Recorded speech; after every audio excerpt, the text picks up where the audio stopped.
sekali lagi. Biar hatiku bersuka karenamu.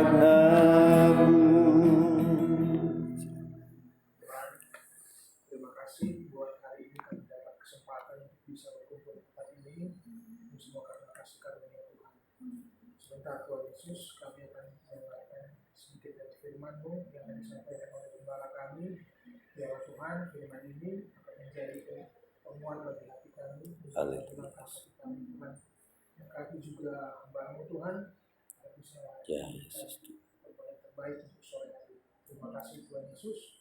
Dalam nama-Mu kami telah berdoa dan mengucap syukur. Haleluya. Amin. Amin. Puji Tuhan, shalom.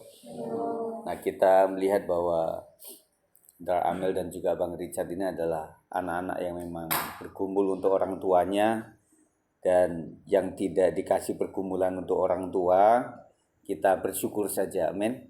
Tetapi memang orang tua ya semakin umur ya, nah kita berjaga-jaga sajalah.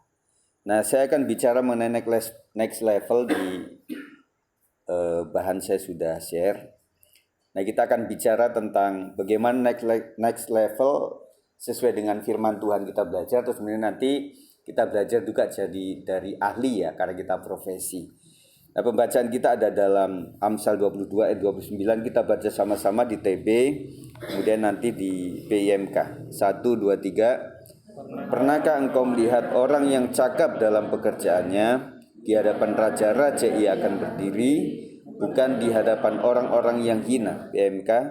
Pernahkah engkau melihat orang yang cakap? Ada enggak?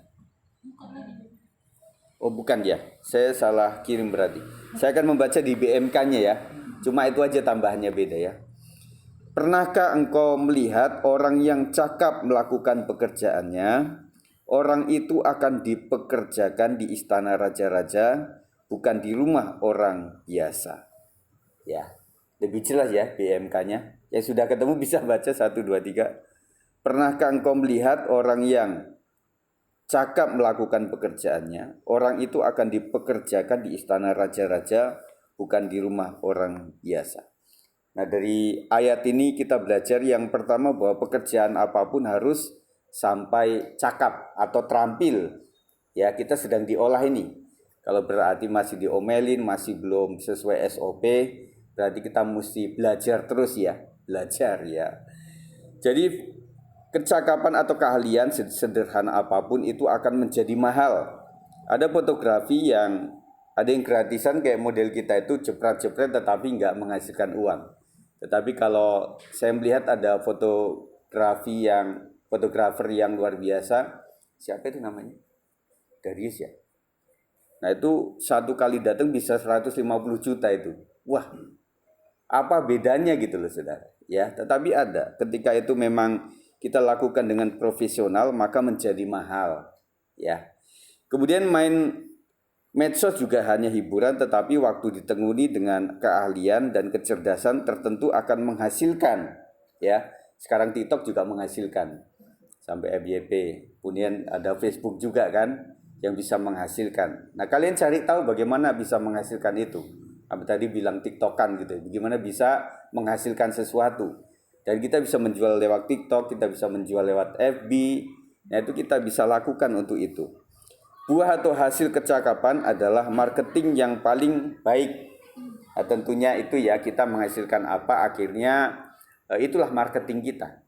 Jadi hasilnya apa dari keahlian kita. Nah, itu yang menjadi marketing yang paling mudah kita lakukan kepada orang lain, apalagi di dunia profesional. Yang kedua, yang membawa kita next level adalah hasil kerja, bukan sekedar koneksi atau pertemanan. Jadi kita bisa menghasilkan teman yang banyak dan kemudian kita mudah untuk dipanggil lagi kan. Tetapi setelah itu nanti berangkat kepada keahlianmu apa. Ketika koneksi sudah baik, friendship itu memang penting dalam dunia kerja ya. Makanya rata-rata yang mudah kerja di mana-mana, saya punya teman itu juga gampang keluar tetapi juga gampang masuk gitu loh. Nah, artinya dia punya koneksi dan juga kepribadian dia membuat bos itu suka gitu ya. Jadi itu adalah marketing diri kita sendiri. Dalam Matius 25 ayat 21 itu mengatakan bahwa maka kata tuannya itu kepadanya, baik sekali perbuatanmu itu, hai hambaku yang baik dan setia. Kau telah setia dalam perkara kecil, aku akan memberikan kepadamu tanggung jawab dalam perkara yang besar. Masuklah dan turutlah dalam kebahagiaan Tuanku. Baik sekali perbuatanmu, setia pada pekerjaan biasa, perkara kecil, tetapi akan next level menjadi tanggung jawab perkara yang besar. Jadi pekerjaan biasa itu adalah perkara kecilnya, ya. Tetapi nanti kita akan diberikan tanggung jawab yang lebih besar, itu posisi, ya. Jadi perkara kecil itu adalah bidang kerja, tetapi tanggung jawab itu sudah posisi, betul ya. Tadi Ibu Gembala, kita doakan supaya kalian menjadi orang-orang yang bermutu lah, naik pangkat begitu ya. Tetapi intinya adalah tanggung jawab itu mengandung, apa kata Kak Sheila tadi? Mengandung tanggung jawab. Jadi next level juga, jadi semakin monyet itu ada di pohon yang tinggi, itu semakin anginnya kenceng, saudara. Nah makanya orang bilang, lu enak banget ya gajinya gede gitu ya. Tetapi nggak tahu saja bebannya aku akan tanggung gitu ya. Jadi teman-teman sekalian, jadi di dunia kerja itu seimbang lah. Pendapatan sama tanggung jawab akan seimbang. Jadi kalau masih ada gaji yang kecil-kecil, yang penting di atas UMR lah ya. Minimal UMR, tetap lakukan dengan sukacita dan setia. Karena intinya dengan gaji sekian itu nggak banyak menuntut dari kita. Jadi ya udah lakukan sajalah. Jadi diambil seperti itunya saja. Ada nilai kesetiaan dalam hal perkara kecil. Hal kecil adalah awal untuk hal yang besar. Jadi anggap saja bahwa yang kita sedang terima, kita alami sekarang adalah batu loncatan. Ya, Bang Richard kan bilang kemarin itu waktu masuk kan nggak pakai ijazah. Ya, nah sekarang berusaha untuk bisa dengan menggunakan ijazah itu ya. Semoga ada next levelnya, nggak cuma posisi tetapi minimal gajinya begitu ya. Jadi ada batu loncatan untuk membangun jejaring dan ambil ilmunya serta membangun perkenalan. Jadi teman-teman sekalian, waktu kalian bekerja itu ambil saja saya kenal siapa, lubang-lubangnya tahu dulu ya Bang ya. Lubang-lubangnya tahu, orang-orangnya kenal dulu gitu loh. Jadi ini jahat enggak juga. Banyak yang melakukan itu gitu loh. Jadi sebelum orang itu jadi memiliki restoran, dia jadi koki dulu gitu loh.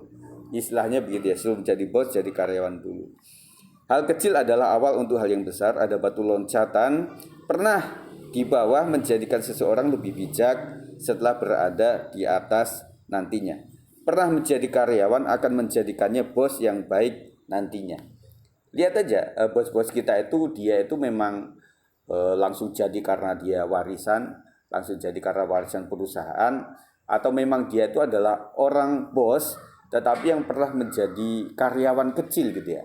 Nanti tipikalnya beda, meskipun ada dua yang tipikalnya pernah bersakit-sakit dahulu, berakit-rakit dahulu, berenang-renang kemudian gitu ya. Nah ada dua, yang orang ini jadi songong atau malah peduli sama bawahannya, itu aja. Jadi waktu orang itu memang belajar menjadi yang kecil dulu, akan menghargai yang namanya cari kerja itu susahnya minta ampun. Waktu saya belum dapat kerja, saya sampai tiduran di dekat troli toko sebuah ini karena saya penjual koran dan sebagainya. Itu beda. Nanti akan menjadikan karyawan itu menjadi sahabat atau teman dia gitu. Nggak neken ya, tetapi kerjasama. Yang ketiga, kemuliaan itu datang sendirinya dari hasil kerja yang lekat dengan kecakapan. Teman-teman sekalian, posisi apapun, kalau kita punya kinerja yang baik, tanggung jawab, istilah kata rezeki itu datang dari Tuhan. Nah, saya akan sampaikan ada 10 skill tentang marketing, karena semua kita harus menggunakan marketing ya. Meskipun kita itu pragmatik, melankolis, tetapi marketing yang baik itu tetap kita butuhkan. Nanti kalian bisa baca lebih lengkap di rumah ya, sambil mencari-cari pelajaran tentang bagaimana menjadi seorang karyawan yang baik itu. Yang pertama adalah komunikasi interpersonal. Sebagai perantara antara perusahaan dan publik, marketing eksekutif diwajibkan untuk memiliki skill komunikasi yang baik. Pasalnya kamu harus mampu berkomunikasi dengan berbagai macam klien maupun customer melalui berbagai media yang tersedia. Jadi bukan hanya komunikasi yang baik face to face yang harus dikuasai, melainkan juga komunikasi verbal melalui media lain seperti via telepon, melalui tulisan hingga visual. Ya, waktu saya ada di kantor gereja waktu di Bandung, saya sempat bukan diomelin tetapi dikasih tahu, Kit, kalau kamu terima telepon, saya kan biasa ya terima halo gitu ya. Nah dia bilang jangan begitu, bilang aja saya Sigit, Shalom, ada apa, ada yang bisa saya bantu gitu. Memang yang sedang menegur saya itu memang orang bank, jadi dia marketing gitu ya, dan memang dia marketing gitu loh, jadi dia olah itu ya bahasa-bahasa seperti itu. Kadang-kadang pernah nggak kalian tuh telepon seseorang, halo siapa ini, rasa tersinggung nggak kadang-kadang? Kadang-kadang kan ya siapa gitu loh ya. Nah kita membutuhkan yang seperti itulah. Kemudian public speaking. Berbeda dengan komunikasi interpersonal, public speaking ini merupakan skill lainnya yang wajib dimiliki oleh marketing eksekutif seperti diungkapkan oleh Target Jobs. Ini ada sumbernya ya. Nah, kita di jemaat tuh yang pernah ikut public speaking itu yang saya tahu Ibu Nina, adik ipar saya, Ibu Michelle ya. Nah, itu pernah dia ikut public speaking, makanya beda ya. Dia cara ngomong beda gitu loh. Nah, jadi memang kita membutuhkan itulah saudara ya, semuanya kita membutuhkan untuk PR itu seperti apa. Karena punya warung atau punya usaha atau kita sedang ada di perusahaan atau kita ada di bawah atau kita nanti akan memimpin perusahaan, public speaking ini memang dibutuhkan ya. Apalagi sekarang sedang PRJ kan. Nah, itu para SPG itu juga pinter ngomong. Ya, kalau terlalu pendiam juga nggak bisa gitu ya. Terlalu rame juga nggak bisa juga. Jadi pinter-pinternya untuk bisa melakukan itu, dan ada pengajarannya public speaking itu. Kemarin kita ikut seminar dan ada satu artis Reza Bukan maksud saya. Nah dia membuka itu untuk PR, tetapi lebih ke rohani. Bagaimana menjadi WL yang baik, menjadi pengkhotbah yang baik, itu membutuhkan gaya-gaya yang baik begitu ya. Nah kita membutuhkan itu. Yang ketiga adalah kemampuan menulis juga tidak kalah penting ya. Nah sekarang kan nulisnya bukan pakai pena lagi, kita sudah nulis pakai ini ya. Nah itu harus dibutuhkan juga. Selain komunikasi dan public speaking yang baik, marketing eksekutif juga wajib memiliki kemampuan menulis yang baik. Tanpa kemampuan ini kamu akan kesulitan untuk mempromosikan produk melalui tulisan yang merupakan salah satu media terbaik untuk keperluan pemasaran. Betul ya? Nah sekarang gambar gitar itu bagus sekali, tetapi kita suka ada argumentasi atau yang menerangkan tentang ini. Ada yang cukup ini kita dibuat ini senarnya 6 terus ini, yang bahasanya enggak marketing sekali. Jadi membuat ini juga saya tahu gitu loh ya. Tetapi bagaimana membahasakan sesuatu itu penting dalam penulisan. Kemudian detail oriented. Jenis kemampuan selanjutnya yang perlu dikuasai oleh seseorang marketing eksekutif adalah ketelitian atau detail oriented. Memangnya kenapa pemegang jabatan marketing eksekutif haruslah seorang yang teliti? Pasalnya sebagai representasi dari perusahaan, mereka akan berhubungan dengan banyak orang, jadi tentu saja ketelitian itu sangat-sangat diperlukan. Ya, ada yang marketingin mengenai perusahaan properti misalnya ya. Ditanya ini ukurannya berapa ya Mbak? Aduh, nanti saya tanya dulu ya. Nah, saya pikir itu kita nggak punya data yang kuat begitu ya. Nah, kadang kita seseorang punya data yang kuat pun kita menjadikannya misalnya di apotek itu.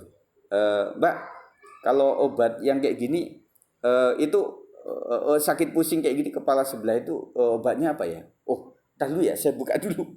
Jadi kayaknya nggak begitu. Jadi membuat orang ini mah ece begitu ya. Nah kita membutuhkan peran data yang cukup kuat untuk bisa menerangkan itu. Jadi keahlian khusus.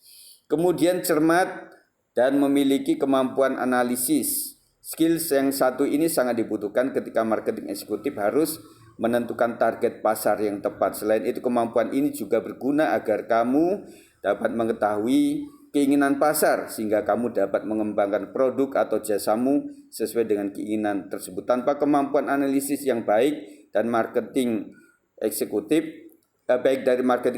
perusahaan akan kesulitan mengembangkan produk atau jasa yang ditawarkannya. Jadi kita membutuhkan keahlian ini, saudara. Yang keenam adalah kreatif dan inovatif. Melansir laman WiseStep, kreativitas adalah skill lainnya yang harus dimiliki oleh seorang marketing eksekutif. Jadi kreatif dan inovatif ini pastilah ya harus kita miliki. Yang ketujuh adalah persuasif dan negosiatif. Tentu saja seorang marketing eksekutif harus memiliki kemampuan persuasif, negosiasi. Marketing eksekutif tidak hanya sekadar memperkenalkan sebuah produk atau jasa, mereka juga harus bisa mengajak orang-orang untuk membeli produk atau memakai jasa perusahaannya. Selain persuasi, kemampuan negosiasi juga penting agar sebuah transaksi dapat memuaskan dan memenuhi standar konsumen serta produsen. Nah, Bang Oto kan dulu adalah marketing untuk itu ya. Jadi bagaimana pola kita bicara, bagaimana situasi klien itu kita harus benar-benar tangkap, membuat kita menghasilkan sesuatu yang lebih maksimal. Yang kedelapan, kemampuan bekerja sama dalam tim marketing eksekutif. Nah, tentunya baik itu di dunia pelayanan maupun dunia kerja, teamwork tetap dibutuhkan ya. Nah, artinya meskipun Kak Siska ini sendirian sama Bu Gina doang, tetapi tetap ada di dalam organisasi itu teamworknya ada.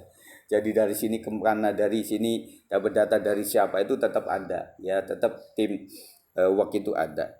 Nah, kemudian yang kesembilan adalah teknologi savvy.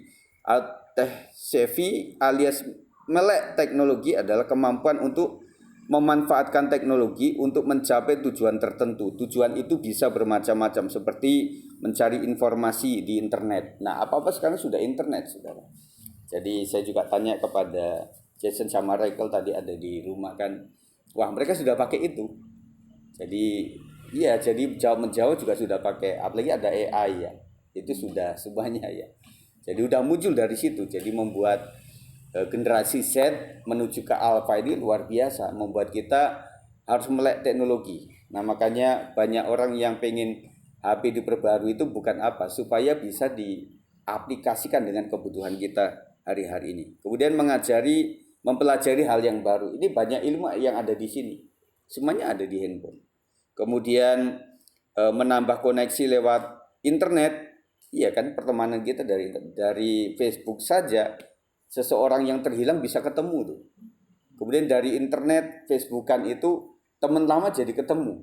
Jadi membuat kita bisa diawasi melalui medsos itu. Makanya hati-hati.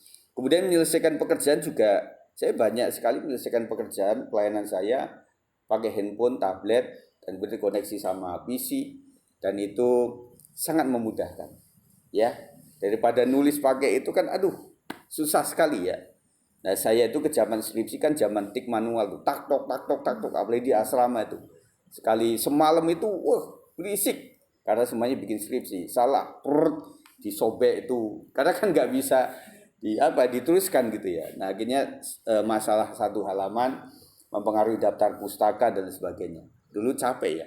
Nah, sekarang lebih mudah. Kemudian di zaman yang serba digital, perusahaan akan memprioritaskan seorang marketing eksekutif yang teknologi savvy, yang melek dengan teknologi. Hal ini berlaku terutama pada sebuah startup di mana pemahaman dan kemampuan dalam menggunakan sejumlah tools akan sangat menunjang pekerjaan seorang marketing eksekutif. Jadi teman-teman sekalian, kalau kalian lihat di laman-laman medsos itu kadang gambarnya lucu kayak mirip kartun atau mirip boneka yang itu kayak mirip orangnya, kemudian yang lucu-lucu lah itu udah pakai AI semua, pakai teknologi gitu ya. Jadi sekarang susah untuk orang tidak menggunakan ini. Bahkan para tukang sayur pun sudah memakai ini semuanya. Yang ke-10 adalah kemampuan untuk menangani stres. Bekerja di bidang marketing akan selalu dikejar oleh deadline atau target. Siapa yang pekerjaannya pakai deadline? Angkat tangan. 1, 2, 3, 4. Yang lain ngeflow. Kamu apa targetnya? Itu. Sekarang nih. Ditunjuk kepengurusan Mobil 4. wilayah Bogor, wilayah apa, Cibinong segala macam itu deadline. Kita harus kayak nanti WCB 2 kan, wanita cakap berdampak ya, Yesus ya. Jadi harus target 100 peserta. Terusnya ada gitu harus bangunin ya tema segala macamnya gitu. Jadi harus ada target dananya itu. Saya belum sampai stres kan? Enggak ya, puji Tuhan. Iya. Karena memang kliennya kan ibu-ibu WBI ya, jadi lebih mudah lah. Penuh pengurapan daripada Tuhan. Nah, teman-teman kita itu kliennya meskipun Kristen kalau sudah keluar gereja itu udah sekuler sekali. Bahkan lebih sekuler daripada orang-orang Kristen gitu ya. Jadi kamu kerja aja minggu-minggu. Ibu mau kemana? Aku mau ke gereja. Wah, jadi kita yang Kristen suruh kerja, dianya ibadah. Dia pengen masuk surga sendiri. Ya, jadi itulah. Jadi, nah, ada sebuah perusahaan yang kadang-kadang mencantumkan ini, yang tahan dengan tekanan, betul ya? Selain harus punya ini, harus tahan dengan tekanan, gitu ya. Nah, artinya memang kerjaan itu cari yang gampang ya, gimana ya? Kadang-kadang ya memang ketemu, tapi kadang-kadang lebih banyak tidak ketemu. Apalagi belakangan ini, yang pertama digantikan oleh robot. Nah, sekarang tol-tol itu kan nggak ada, itu berapa ribu itu jalur tol Indonesia itu berapa? Itu udah tidak memakai itu lagi orang lagi, udah sistemnya. Kemarin saya nonton podcast orang tol, katanya mereka di bawah atau di atas. Oh gitu. Iya di bawah gitu. Di bawah itu. Kadang iya di motor itu. Oh. Nggak pakai katanya. Karena katanya yang truk-truk itu nggak suka nggak nyampe kan. Iya. Untuk Bantuin ya. Saya juga kalau kehabisan e-tol juga gitu kok. Mas tolong mas. Dia juga siap itu ya. Tetapi nanti kesana akan membuat itu banyak. Dan kalau di medsos itu di luar negeri udah auto semua. Jadi orang udah bersihin itu hotel itu udah robot itu. Dan saya pikir robot itu karena otaknya bukan manusia, dia memang cerdas dan memang konsisten. Nah kalau pekerja yang di orang kan nggak ada bos ya asal gitu ya, ada bos baru tekun gitu ya. Nah kalau robot enggak, nah, mulai digantikan seperti itu. Dan banyak hal sekarang rumah-rumah sakit juga, makanya Kak Amel tadi kan cerita bagaimana itu cuma barang kecil masuk ke sini kemudian sampai kepada nyirem otak. Itu kalau nggak teknologi tinggi nggak bisa. Makanya banyak ditolong oleh teknologi masa sekarang ini. Kalau zaman dulu ya benar-benar manual yang dukun bayi, yang memang betul-betul orang gitu loh, yang penuh kelemahannya atau apa. Nah sekarang sudah, nah alat-alat olahraga sudah menggantikan para dukun-dukun pijit, menggantikan itu semuanya ya. Bahkan ada spanya, ada saunanya, itu udah lengkap banget gitu ya. Nah kita mulai beranjak ke situ. Jadi teman-teman semuanya, saya ambil bahan ini dari sebuah laman yang namanya itu kemarin sudah coba itu Glints ya, kan ada beberapa yang pengen lamar tuh di kerjaannya Glints gitu ya. Nah itu ada, semua ada di situ. Jadi si ibu ini memang punya kapasitas di situ, dia bicara tentang dunia profesional marketing tuh seperti inilah kira-kira ya. Nah itu saja saya sampaikan, nanti pelajari saja di rumah untuk hal-hal yang profesional sekuler ini ya. Dan berkati kalian semuanya, tetap cintai orang tua, tetap cintai pekerjaan, apapun yang sedang menjadi beban berat di dalam pekerjaan itu ya yang penting setiap bulan digaji. Meskipun diomel-omelin, yang penting ada itu, dan mulai pahami bahwa memang pekerjaan itu tidak ada yang mudah. Dan saya berkata bahwa lebih capek mana? Orang tidak punya pekerjaan, tidak punya aktivitas, atau yang punya pekerjaan tapi capek. Kan begitu. Bedanya apa? Kalau orang nggak punya kerjaan, capek, nggak ada gaji. Capek udah, loyo. Tetapi ketika orang capek sudah mulai, tolong teman-teman lihat rekening masing-masing. Kayaknya sudah ditransfer nih di bagian oleh admin tadi sudah ditransfer. Nah, kita seneng. Pulang kerja malam-malam pun juga lewatin mall dulu, kita takdiran dulu kan begitu ya. Nah bedanya di situ ya. Tapi waktu sudah tanggal tua kita mulai agak memilih Nah, tentunya kami pernah bekerja juga, jadi hal tanggal merah ya, kemudian hal pelesiran itu tetap adalah. Tetapi teman-teman yang melayani tetap utamakan Tuhan ya. Pasti ada jalan lah. Kalian bisa pelesiran kemana saja. Ya, puji Tuhan, itu saja saya sampaikan saat malam hari ini. Kita akan berdoa bersama-sama.